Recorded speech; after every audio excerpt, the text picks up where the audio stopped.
السلام علیکم محترم ناظرین. شوہر کا اپنی بیوی کے لیے سجنا سنورنا زینت اختیار کرنا یہ قرآن کا بھی حکم ہے اور سنت نبوی سے بھی ثابت ہے.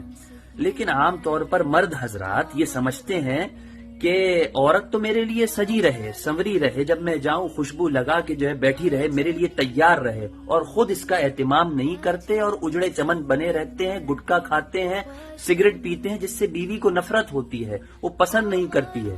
لیکن اب یہی سوچے کہ اگر یہی چیز جو ہے بیوی کرے، گٹکا کھائے اور جو ہے سگریٹ پیے، تو 2 منٹ میں جو ہے سسرال بھیج دیں گے، مائکے بھیج دیں گے اس کے.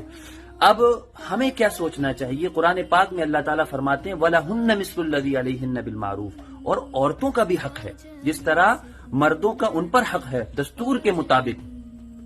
یہ آیت جب نازل ہوئی، حضرت عبداللہ ابن عباس رضی اللہ عنہما فرماتے ہیں کہ میں اپنی بیوی کے لیے سجنے لگا، زینت اختیار کرنے لگا جس طرح وہ میرے لیے بناؤ سنگھار کرتی ہے. ایک صحابی نے پوچھا اللہ کے نبی، عورتوں کا ہم پر کیا حق ہے؟